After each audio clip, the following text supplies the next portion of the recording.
चंद्रपुर की सबसे बड़ी हवेली में वृंदावन के उत्सव पर जोरों तोरों से तैयारियां चालू हो गई है।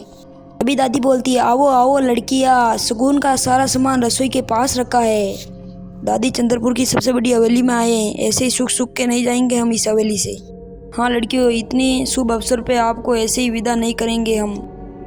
तभी दादी कहती है, ये लो चंद्रपुर का सबसे महंगा सोना और चांदी और हीरा। चंद्रपुर की हवेली में आए तो ऐसे ही नहीं जाने देंगे, सब बांट लेना आपस में एक एक गहना।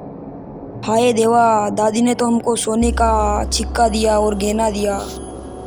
हाँ हाँ ये सोना है, अब तो खुश है ना मोहनी तुम, और सोना चाहिए तो बोल देना। भगवान आपकी दुआ सुनेगा और कन्हैया जैसा बेटा आपके आंगन में खेलेगा। तभी दादी बोलती है, हाँ हाँ अब तो आप घर पे चले जाओ, बहुत रात हो गई। तभी राजू राम हवेली में आता है और हवेली में देखता है कि हवेली में बहुत तैयारियां चल रही है। तभी सारी लड़कियां अपने आप को भागते भागते नजर आ रही थी। प्रणाम सेठियानी, कल हवेली में रात हो गई थी इसीलिए हम घर चले गए। दो अम्मा, मेरे को आशीर्वाद दो और आशीर्वाद ऐसी बनाए रखो। राजू राम लल्ला आपको आशीर्वाद देता हूँ, ऐसी जिंदगी में कामयाब हो और नाम रोशन करो अपने अम्मा का। दादी, तबीयत तुम्हारी कैसी है और समय पर गोली दवाइयाँ ले रहे हो? अबे लल्ला, इस उम्र में क्या शिकायत करूँ, मैं तो अपने पोते को आने की खुशी में बैठी हूँ। कन्हैया जी की कृपा से वर्षों की मांगें पूरी होने जा रही है। लेकिन कहते हैं ना, खुशियों की आने से पहले उसकी आस नहीं बांधनी जानी चाहिए, वरना नजर लग जाती। सेठ ने कभी नहीं सोचा था कि उसके घर में काले सायों की बुरी नजर लगेगी, और ये नजर इतनी बुरी थी कि पूरे घर को मिटा दिया। इतनी बुरी थी कि माँ बाप को भी नहीं छोड़ा। ये बुरी नजर इतनी खतरनाक थी कि घर की सभी महिलाएं धीरे धीरे बीमार होने लगी। कोई बीमार हो रही थी तो कोई बेहोश। बुरी नजर लगने से घर पूरा तबाह हो गया।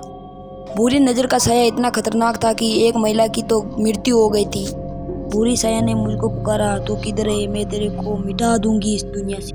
तभी थोड़ी देर में छन छन की आवाज आने लगती है, किधर कांच के पीछे और कहीं दीवारों के पीछे। ये सांसें ले रही थी जिस समय छन छन की आवाज आने लगती है, घुघरा की आवाज आने लगती है। व्याकुली सेठानी ने महिला का बिस्तर छोड़ दिया, उस बिस्तर से आवाज आने लगती है। एक कमरे से छन छन की आवाज आती है, लगता है इस कमरे में कोई है, छन छन कर रहा है। अरे इस कमरे में तो कोई नहीं है, तो आवाज कौन कर रहा है इस कमरे में? आईने में अपने बड़े पेट को देख रही थी। आईने में देखते समय कहीं तभी है कि आवाज आने लगती है, जैसे कोई हंस रहा हो, चिल्ला रहा हो। थोड़ी देर में आवाज वापस आने लग जाती है। तभी मैं गेट खोल के भागने लगती हूँ तो मेरा पीछा कर रहा है, ऐसे लग रहा था कि तभी मेरे पीछे से कोई डरावनी दुल्हन निकल के आती है। आगे क्या होगा ये दुनिया तो काट